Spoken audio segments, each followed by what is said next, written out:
जनवरी का महीना बस शुरू ही हुआ था, लेकिन ठंड अपने चरम सीमा पर थी। चारों तरफ हाहाकार मचा हुआ था। हवा इतनी काटती थी कि शरीर में जैसे कांटे चुभने लगे हों।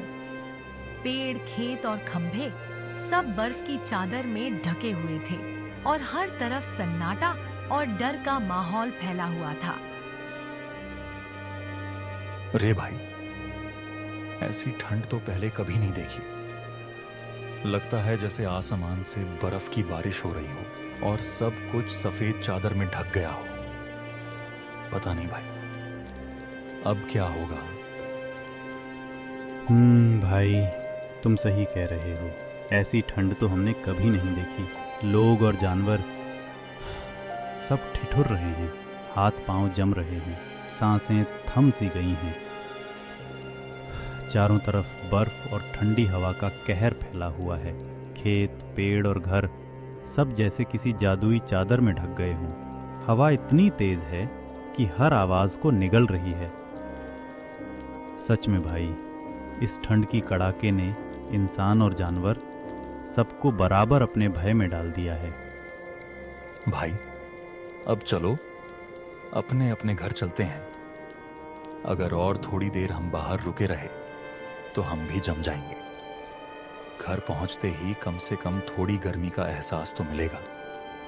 सच में इस ठंड में बाहर टिकना नामुमकिन है। इसलिए अब चलते हैं ताकि अपने परिवार को भी सुरक्षित रख सकें। इस भयानक ठंड को देखकर लोगों के भीतर डर समा चुका था। इंसान ही नहीं, जानवर भी इस दर्द भरी ठंड से कांप रहे थे। जैसे ही शाम ढलती, गांव पर सन्नाटा छा जाता। लोग जल्दी जल्दी अपने घरों के अंदर दुबक जाते। गलियां सूनी हो जाती, चूल्हों का धुआं आसमान में घुलता और पूरे गांव पर ठंड की एक डरावनी चादर फैल जाती।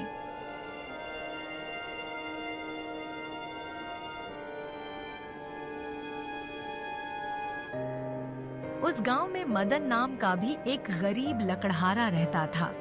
वह रोज सुबह जंगल चला जाता, लकड़ियां काटता और अपने घर का गुजारा चलाता।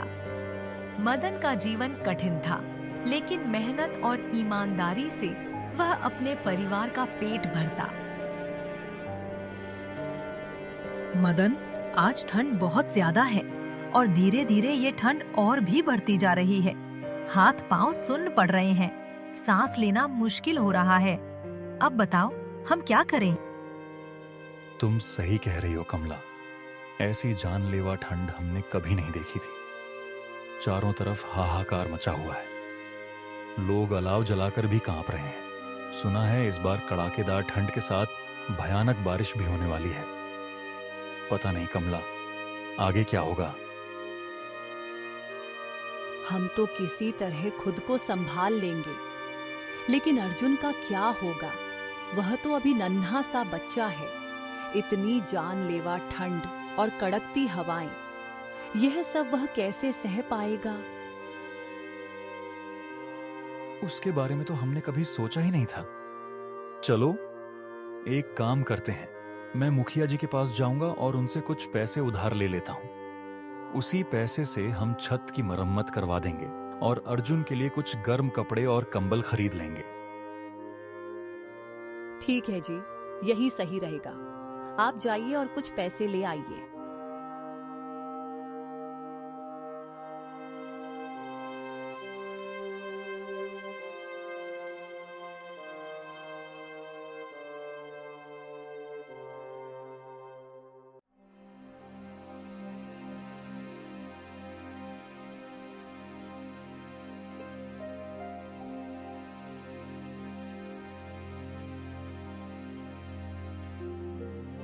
अरे मदन भाई, अच्छा हुआ कि आप रास्ते में ही मिल गए।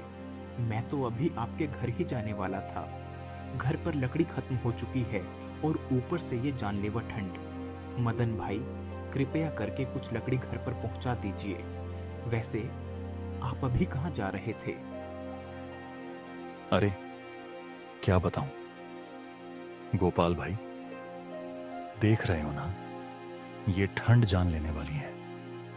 और सुना है इस बार कड़कती ठंड के साथ भयानक बारिश भी आने वाली है। इसीलिए गोपाल भाई, मैं मुखिया जी के पास जा रहा हूं कुछ पैसे उधार मांगने। अच्छा, ठीक है मदन भाई, जाइए, पर भूलना मत, जैसा भी हो किसी तरह लकड़ी घर पर पहुंचा देना, समझे? ठीक है गोपाल भाई, आप चिंता मत कीजिए, मैं किसी भी तरह लकड़ी आपके घर तक पहुंचा दूंगा। इतना कहकर मदन उधर से निकल पड़ता है।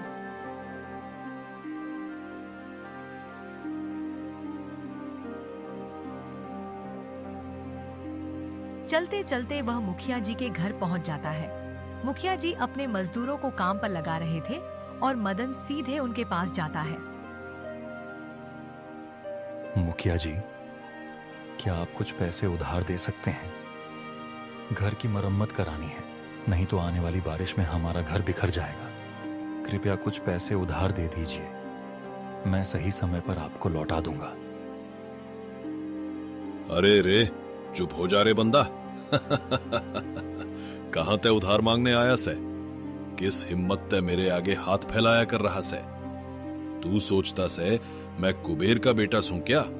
देख, तेरे जैसे तो गांव में 100 हैं। दिन भर काम करता, रात भर खाता, सुविधा की बाट जोहता और पांव में छाला होने पर भी किसी के आगे हाथ नहीं फैलाता। मालिक, कृपा करिए, मुझ पर यकीन रखिए। मैं आपसे वादा करता हूं, मेहनत करके और हर संभव तरीका अपनाकर मैं पैसा लौटा दूंगा। बस अभी कुछ पैसे दे दीजिए। रे चुप रह, बेबेतमीज। मैंने तने कितनी बार कहा से, सुन ले भाई, अब मेरी जुबान बोल रही से और धैर्य का पल्ला टूट रहा से। एक बार फिर तेरी कोई बात सुनी तो हाथ चल जाएगा, समझा कर। अब फालतू बात करना बंद कर। मुखिया जी, दया कीजिए, इस गरीब पर इतना जुल्म मत कीजिए। घर में न ठंड से बचने के लिए कपड़े हैं, न खाने को अनाज। भगवान के नाम पर थोड़ा रहम कीजिए मालिक। कृपा करके कुछ पैसे उधार दे दीजिए, मैं आपका एहसान जिंदगी भर नहीं भूलूंगा। ओए, चुप कर, अब बहुत हो गया। जितनी इज्जत बची है उतनी रख ले। अगर तेरी जुबान दोबारा चली ना तो याद रख, तेरे हाथ यहीं इसी जगह तुड़वा दूंगा। समझ आया? ज्यादा अकड़ मत दिखा, वरना अंजाम अच्छा नहीं होगा। अब बिना कुछ बोले चुपचाप यहां से निकल जा। चल, भाग जा मेरी नजरों के सामने से। मदन अब पूरी तरह हार मान चुका था। उसकी आंखों में निराशा साफ झलक रही थी। अब उसे कुछ समझ नहीं आ रहा था, क्या करे, कहां जाए, किससे मदद मांगे। हर रास्ता बंद सा लग रहा था। दुखी मन और भारी कदमों के साथ वह अपने घर की तरफ चल पड़ा।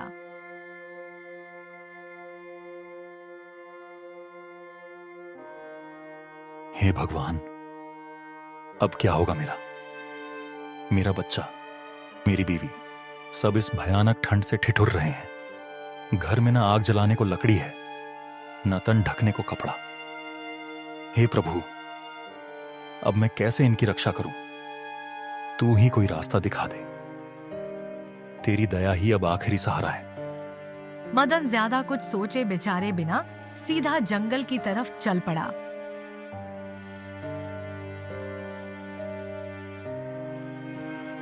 आज जंगल से लकड़ियां मिल गईं। कुछ हिस्सा मैं अपने घर ले जाऊंगा ताकि रात में बच्चे और पत्नी को आग जलाकर ठंड से बचा सकूं। बाकी आधी लकड़ियां मैं ऊंची मात्रा में बेच दूंगा ताकि उससे कुछ पैसा मिल जाए, उसे रोजमर्रा का राशन और जरूरी खर्च पूरे कर सकूं। अच्छा हुआ मदन, बेटा तुम लकड़ियां लेकर आ गए हो। अब तो पता नहीं ये ठंड कितनी भयानक होगी। चारों तरफ एक अजीब सा सन्नाटा और हाहाकार फैल गया है। मदन बेटा जल्दी करो और लकड़ी दे दो, नहीं तो हाथ कपड़े जम जाएंगे और सब ठिठुर ठिठुर कर रह जाएंगे। चाचा, पता नहीं ये ठंड कितनी भयानक होने वाली है।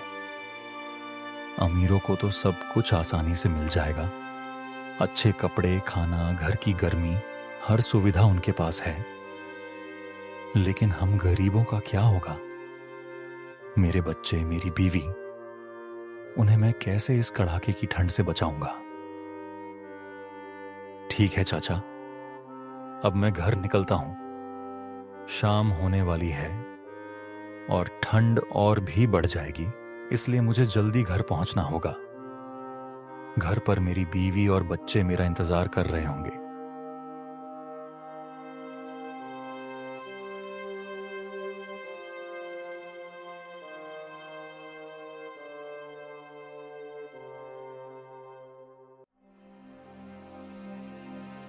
अरे मदन, घर पर लकड़ी पहुंचा दी ना?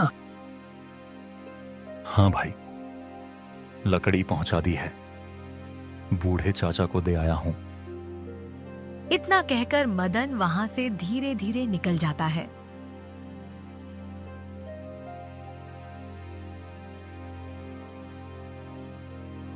भाई अब चलो, हमें भी घर की ओर निकलना चाहिए। शाम ढल चुकी है और ठंड धीरे धीरे बढ़ने लगी है। अगर देर हो गई तो रास्ता भी दिखाई नहीं देगा और ठंडी हवाएं हड्डियों तक चुभने लगेंगी। चलो जल्दी चलते हैं ताकि अंधेरा होने से पहले घर पहुंच जाए, नहीं तो ये रात बहुत भारी पड़ेगी। हाँ भाई, तुम बिल्कुल सही कह रहे हो।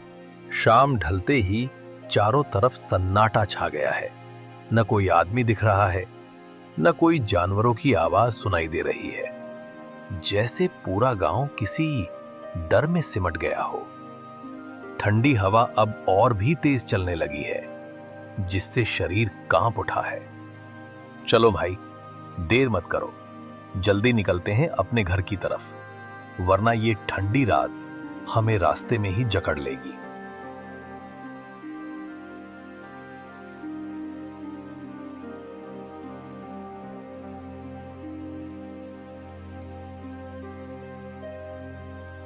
थोड़ी देर बाद मदन भी अपने घर पहुंच जाता है। मदन की पत्नी अपने बच्चे को गोद में बैठाए ठंड से कांप रही थी और आंखों में डर के साथ इंतजार झलक रहा था। क्या हुआ जी? आप इतनी देर कहाँ रह गए थे? देख रहे हैं ना, ये ठंड कितनी भयानक होती जा रही है। देखिए अपने बच्चे की हालत, कैसे ठंड में कांप रहा है। अरे क्या करूं कमला, मुखिया जी के पास गया था पैसे उधार मांगने, पर उन्होंने तो बिना सोचे समझे साफ मना कर दिया। सोच रहा था अगर थोड़े से पैसे मिल जाते तो थोड़ा राशन ले आता और तेरे बच्चे के लिए कुछ गर्म कपड़े भी ले आता। पर क्या करूं कमला, हमारे नसीब में तो बस दुख ही लिखा है। मदन, अब क्या करेंगे? रात और भी ठंडी हो रही है, मेरा दम घुट रहा है, बच्चा तो पूरी तरह कांप रहा है। कमला, कुछ करना होगा। मुखिया ने पैसे नहीं दिए, पर मैं एक काम करूंगा। मैं कल सुबह ही जाऊंगा जंगल में। वहां पे कई सूखी ठंडी लकड़ियां पड़ी होंगी, मैं उन्हें काट कर गांव में बेच दूंगा। जो पैसे आएंगे उससे राशन लाऊंगा और बच्चों के लिए गर्म कपड़े भी ले आऊंगा।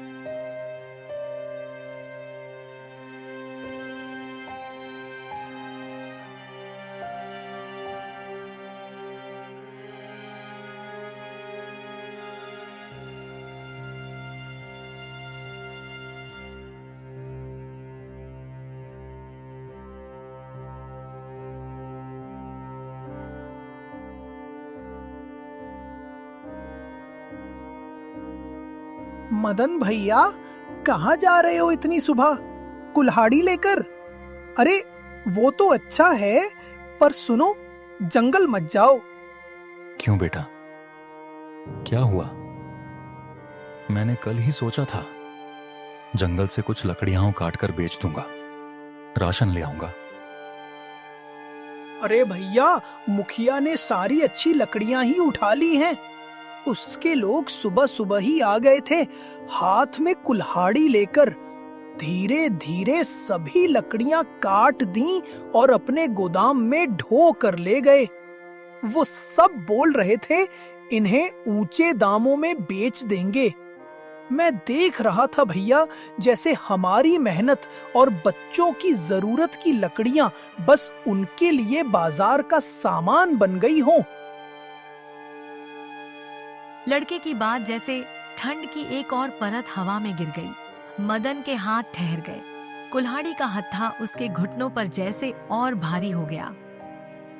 अरे बेटा, तुम सच बोल रहे हो ना? मुखिया और उसके लोग सचमुच जंगल की सारी अच्छी लकड़ियां उठा ले गए क्या? क्या हमारे ही बचा पाया सामान को उन्होंने ढोकर ले भाग दिया? अरे भैया, अगर तुम्हें यकीन नहीं होता तो खुद जाकर देख लो। जंगल में अब एक भी सूखी लकड़ी बची नहीं है। वे लोग रात दर रात आकर आए, चुपके से चुनिंदा सूखी लकड़ियां काट कर उठा ले गए, जैसे हमारी मेहनत और हमारे बच्चों की जरूरतें सिर्फ उनकी कमाई बन गई हो। लड़के की हर एक बात मदन के सीने में एक गरम चिंगारी जला गई। यह आग किसी हीट का नहीं, मेहनत और बांटी हुई उम्मीदों के लिए जलती आग थी। उसने कुल्हाड़ी कस कर पकड़ी और कदमों की रफ्तार बढ़ा दी।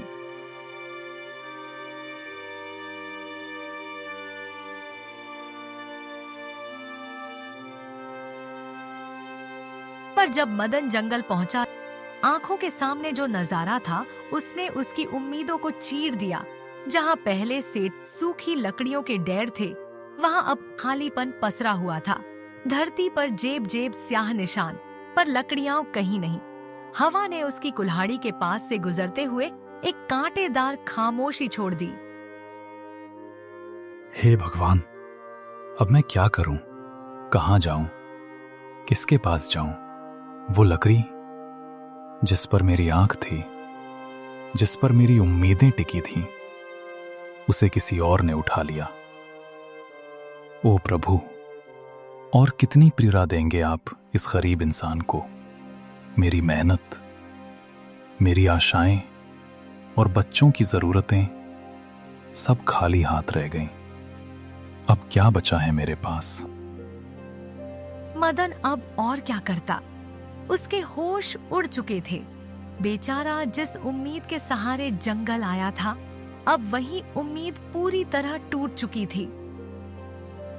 उधर घर में कमला और उसका बेटा आंखों में उम्मीद लिए मदन का इंतजार कर रहे थे।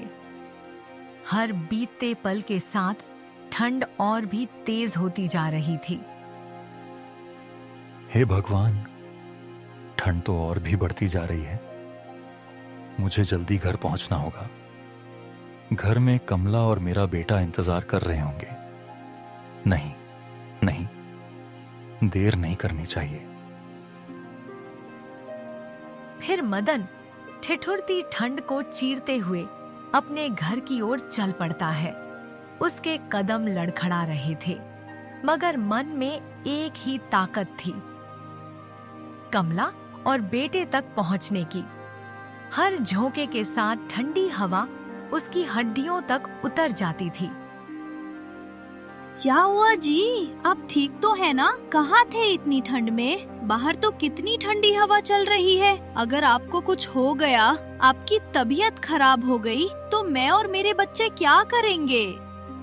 अरे क्या बताऊं कमला, क्या बताऊं? अब तो पता नहीं क्या होगा कमला। क्यों जी, क्या हुआ? आप इतनी परेशान क्यों दिख रहे हैं? आपके चेहरे से लग रहा है जैसे कोई गहरी चिंता सता रही हो। कमला, मैं जंगल लकड़ियां इकट्ठा करने गया था। सोच रहा था कि लकड़ियां लाकर गांव में बेच दूं और उस पैसे से घर के लिए थोड़ा राशन ले आऊं, तुम्हारे और हमारे बच्चे के लिए कुछ गर्म कपड़े भी खरीद लाऊं। लेकिन कमला, सब कुछ खत्म हो गया कमला, सब कुछ। अरे क्या हुआ है जी? आप साफ साफ तो बताइए, बताइए ना जी, क्या हुआ है? कमला, मैं जंगल गया था लकड़ी काटने के लिए, लेकिन वहां जाकर देखा सब लकड़ियां गायब थीं। एक भी लकड़ी नहीं बची थी। कमला, सब लकड़ियां पहले ही काट कर ले जाई जा चुकी थी। लेकिन कौन ले गया जी? और ऐसा क्यों किया गया? और कौन हो सकता है कमला, जिसके पास कोई दया या रहम नाम की चीज ही नहीं है? इस गांव का मुखिया है कमला। उसने जंगल की सारी लकड़ियां ले चला दिया। सुबह ही उसके लोग आए थे और सारी लकड़ियां यहां काट कर ले गए। लेकिन वो इतनी सारी लकड़ियों का क्या करेगा जी? क्यों काट कर सब कुछ ले गया? अरे कमला, मैंने सुना है वो सारी लकड़ियां ऊंचे दामों पर बेचेगा। उसने बिल्कुल साफ साफ सोच रखा है लोगों की मुसीबत का फायदा उठाना। अब जब इतनी भयंकर ठंड है तो सबको लकड़ियां चाहिए ही चाहिए, और जब गांव में कोई लकड़ी ही नहीं मिलेगी तो लोग मजबूरी में सीधे मुखिया के पास ही जाकर लकड़ी खरीदने को विवश होंगे। हे भगवान, अब क्या होगा जी? अब हम क्या करेंगे? एक तो हमारे पास ठंड से बचने के लिए ना तो कोई गर्म कपड़ा है, ना ही कोई दूसरी चीज। बस वही लकड़ियां ही हमारा सहारा थीं, जिनसे हम अपना चूल्हा जलाते थे, जिनसे ये ठंडी रातें काटते थे। लेकिन अब वो भी नहीं रही। अब क्या होगा जी? मेरा छोटा बच्चा इस ठंड को कैसे सहन कर पाएगा? कहाँ जाएं? किससे मदद मांगे? तुम चिंता मत करो कमला, मैं कुछ तो उपाय ढूंढ लूंगा। ठंड से बचने के लिए तुम बच्चे को अंदर ले जाकर लेटाओ। आज रात के लिए थोड़ी सी बची हुई लकड़ियां जला देंगे, उससे काम चल जाएगा। रात तो गुजर ही जाएगी। कल कुछ और सोचेंगे, घबराने की जरूरत नहीं। इस कटु ठंड से केवल मदन और उसका परिवार ही नहीं बल्कि पूरा गांव त्रस्त था। चारों ओर ठंड का कहर फैल चुका था। हवा में बर्फ की सुई जैसी चुभन महसूस हो रही थी और लोग झिझकते हुए अपनी झोपड़ियों में ठंड से बचने की कोशिश कर रहे थे। भाई, ऐसी कड़कती ठंड मैंने पहले कभी नहीं देखी, न महसूस की थी। पता ही नहीं चलता कि ये ठंड और कितनी बढ़ेगी। तुम सही कह रहे हो भाई, ऐसी कड़कती ठंड को सहना मुश्किल ही नहीं, नामुमकिन है। हवा में बर्फ की सुई जैसी चुभन है, सांसों से धुआं निकल रहा है और हर कोई अपने शरीर को ढककर भी ठंड से कांप रहा है। ऐसी कड़कती ठंड में बस एक ही चीज हमें बचा सकती है भाई, लकड़ी। लेकिन पता नहीं भाई, आज मदन लकड़ी क्यों नहीं लाया? शायद उसे खबर ही नहीं थी कि ठंड इतनी बढ़ गई है। फिर भी इतनी जरूरत होने पर भी वह लकड़ी देने क्यों नहीं आया? अरे भाई, तुमने सुना नहीं? जंगल की सारी लकड़ियां काट दी जा चुकी हैं। अब एक भी लकड़ी नहीं मिल रही है। अरे भाई, ये कैसे हो सकता है? कल जब मैं जंगल देखकर आया था, वहां बहुत सारी लकड़ियां पड़ी थीं। अब सुनकर जानकर तो यकीन ही नहीं होता कि इतनी जल्दी सब कट गईं। भाई, हमारे गांव के मुखिया ने सारी लकड़ियां काट दी हैं, और तो और लकड़ियों के दाम भी काफी बढ़ा दिए हैं। अब इतनी कड़कती ठंड में ये हाल देखकर लोगों की मुश्किल और बढ़ गई है। जो भी हो भाई, मुझे बस लकड़ी चाहिए, चाहे कितनी भी कीमत चुकानी पड़े। और नहीं तो इस ठंड में कोई भी नहीं बचेगा। चारों तरफ बर्फ की चुभन, कांपती हवाएं और डर का माहौल है। अब कोई इंतजार नहीं कर सकता। हर पल कीमती है। सुबह हो चुकी थी, लेकिन ठंड अब भी अपनी पूरी ताकत से बरकरार थी। चारों ओर कोहरे की चादर फैली थी और लोग ठिठुरते हुए थर थर कांप रहे थे। कुछ अपने हाथों को रगड़कर गर्मी पाने की कोशिश कर रहे थे, तो कुछ अलाव की तलाश में इधर उधर भटक रहे थे। हवा में सिहरन ऐसी थी कि लगता था मानो ठंड हड्डियों तक उतर आई हो। लेकिन इस भयंकर ठंड में एक आदमी ऐसा भी था जो लोगों की मजबूरी का पूरा फायदा उठा रहा था। गांव का मुखिया। उसने जंगल से लाई हुई लकड़ियां ऊंचे दामों पर बेचना शुरू कर दिया था। जब गांव के लोग ठंड से कांप रहे थे, तब वह अपने मुनाफे की गर्मी में खुश था। किसी के घर में आग नहीं थी, लेकिन उसके घर के चूल्हे में सिक्के जल रहे थे। अरे मुखिया जी, बस एक चिरौंजी सी लकड़ी दे दीजिए। बच्चे कांप रहे हैं, रात कट ही नहीं रही, नहीं तो इस ठंड में हमारी जान चली जाएगी। अरे ओ छोरे, लकड़ी देने में कौन मना कर रहा है रे? ये सब तो तुम्हारे जैसे लोगों के ही लिए रखी हैं। पैसे दे और जितनी चाहिए उतनी लकड़ी उठा ले जा। मुफ्त में तो कुछ ना मिलेगा। ठीक है मुखिया जी, इसके कितने पैसे हुए?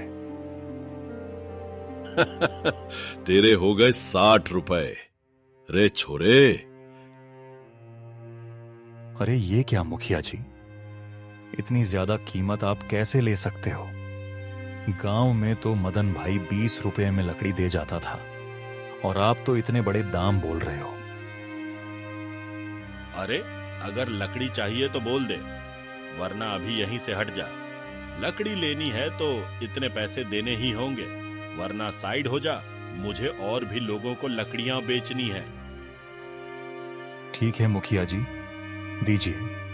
अब हम और क्या कर सकें? अगर लकड़ी नहीं मिली तो ठंड से मर ही जाएंगे। उस दिन पूरे गांव के लोग लकड़ी खरीदने के लिए मुखिया के पास इकट्ठा हुए थे। मुखिया सबको ऊंचे दाम पर लकड़ियां बेच रहा था, जबकि मदन और उसका परिवार ठंड से कांप रहे थे। मदन क्या करता? उसके पास पैसे ही नहीं थे। आप क्यों चुपचाप बैठे हैं? देख ही नहीं रहे क्या? मेरा बच्चा कितनी ठंड में थर-थर कांप रहा है। जाएं और मुखिया से कुछ लकड़ी ले आइए। मदन को साफ साफ पता था कि उसके पास लकड़ी खरीदने के लिए एक भी पैसा नहीं है। फिर भी वह किसी आशा के सहारे मुखिया के घर की ओर चल पड़ा। मदन मुखिया के घर पहुंच गया। वहां पहुंचकर उसने देखा कि गांव के कई लोग लकड़ी खरीदने के लिए लंबी कतारों में खड़े थे। मदन ने जरा भी देर न की। वह धीरे से कतार में लग गया, उम्मीद की एक हरी किरण दिल में लिए कि शायद उसे भी कोई मदद मिल जाए। मुखिया एक एक करके सभी लोगों को लकड़ियां बेच रहा था। आखिरकार मदन की बारी आ ही गई। अरे मदन, कैसे आ गया? मुखिया जी, हमें भी जरा सी लकड़ी दे दीजिए, नहीं तो मेरे बच्चे और बीवी ठंड से मर जाएंगे। कृपया मुखिया जी, कुछ लकड़ियां हाँ दे दीजिए। मैं आपको उसके पैसे बहुत जल्द लौटा दूंगा। अरे देखो, ये लकड़ियां उधार मांगने आया है। तू क्या समझता है खुद को? मैं कोई गरीब खाना खोला हूं क्या कि लकड़ियां सबको मुफ्त बांट दूं? और वैसे भी तू तो सबको लकड़ी बेचता था। आज अचानक तेरे पास लकड़ियां कम कैसे हो गई? मुखिया जी, ऐसा मत कहिए। मेरी बीवी और बच्चे ठंड से मर जाएंगे। मैं आपके चरणों पर गिरकर हाथ जोड़ता हूं, कृपा करके कुछ लकड़ी दे दीजिए। अरे बस कर, अब दफा हो यहाँ से, नहीं तो मेरे हाथों तुझे पिटवाना पड़ेगा। ये लकड़ियां गरीबों के लिए नहीं हैं। जिनके पास पैसे हैं वही आगे आएं, वरना मत आओ। अब तू यहाँ क्यों खड़ा है? चल भाग यहाँ से। मदन कुछ कर न सका और मन भारी भारी भावनाओं से दबा हुआ वहां से उदास होकर अपने घर लौट आया। क्या हुआ जी? लकड़ी मिल गई या नहीं? क्या बताऊं कमला, मुखिया ने एक भी लकड़ी उधार नहीं दी, उल्टा मुझे वहां से बेइज्जत करके भगा दिया। अब क्या होगा जी? हम क्या करेंगे? लकड़ी के बिना तो हमारा जीना ही मुश्किल हो जाएगा। तुम ज्यादा परेशान मत हो कमला। देखना, कल तक मुखिया का सारा घमंड टूट जाएगा और गांव के हर घर में लकड़ी होगी। तुम देख लेना। मदन के मन में कुछ अजीब सा चल रहा था। उसकी आंखों में एक तेज चमक थी और होठों पर हल्की मुस्कान। कोई योजना, कोई चाल, जो सुबह तक मुखिया का सारा घमंड तोड़ देगी। रात के ठीक 12 बज चुके थे। ठंडी अपनी पूरी ताकत दिखा रही थी। हवा में बर्फ सी सिहरन घुली थी और चारों ओर सन्नाटा पसरा था। ऐसे में मदन ने कांपते हुए दरवाजा खोला और बिना कुछ सोचे सीधे मुखिया के घर की ओर चल पड़ा। हर कदम के साथ उसकी सांसों से भाप उठ रही थी, लेकिन उसके मन में जल रही आग उस ठंडी रात से कहीं ज्यादा गर्म थी।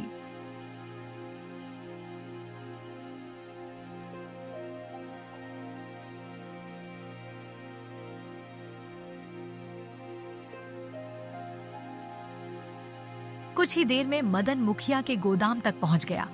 वहां चारों तरफ सन्नाटा था। बस हवा के झोंकों से टिन की छत चरमराने की आवाज आ रही थी। गोदाम के अंदर से लकड़ियों की हल्की हल्की खुशबू आ रही थी। मदन ने चारों ओर देखा, कोई दिखाई नहीं दे रहा था। उसने गहरी सांस ली, जैसे कोई बड़ा फैसला करने जा रहा हो। अब देखता हूं मुखिया क्या करेगा।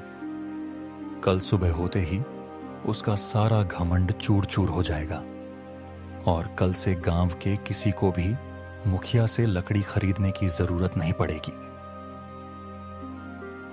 रात कट गई और सुबह हो चुकी थी। पूरे गांव में एक ही बात की चर्चा थी। हर घर के बाहर लकड़ियों का बड़ा सा ढेर रख दिया गया था। लोग हैरान थे और एक दूसरे से पूछ रहे थे, ये सारी लकड़ियां अचानक कहां से आ गईं? किसने अपने अपने घरों के बाहर ये ढेर रख दिए? कुछ की आंखों में राहत की चमक थी, तो कुछ के चेहरे पर अब भी सवाल और उत्सुकता झलक रही थी। अरे भाई, ये लकड़ियां यहाँ कहाँ से आ गईं? किसने किया ये सब? कौन हो सकता है जिसने हमारे लिए इतनी मदद की? खैर, जो भी हुआ, आज से ठंड से हमारे झगड़े खत्म। अब हम आराम से और खुशी से लकड़ी जलाकर रात काटेंगे। घर घर में आग की हल्की चमक होगी, चूल्हों पर आराम से खाने बनेंगे और बच्चों की हंसी गूंजेगी। ठंडी अब हमें डरा नहीं पाएगी। हम सब साथ हैं और इस गर्माहट के साथ अब सर्दियां भी मीठी लगेंगी। उधर मुखिया का होश उड़ चुका था। वह सोच रहा था कि गरीबों का हक छीनकर और उन्हें परेशान करके वह बहुत खुश और ताकतवर महसूस करेगा। उसके मन में घमंड और अहंकार की पूरी दुनिया बस गई थी, लेकिन उसे यह बिल्कुल नहीं पता था कि ऊपर वाला भी मौजूद है, जो हर बात देख रहा है और हर नियत पर नजर रखता है। धीरे धीरे उसका अहंकार टूटने लगा, क्योंकि सच और इंसानियत की शक्ति उससे कहीं बड़ी और मजबूत थी। अब उसे समझ आ रहा था कि असली जीत हमेशा अच्छे और नेक दिल वालों की होती है।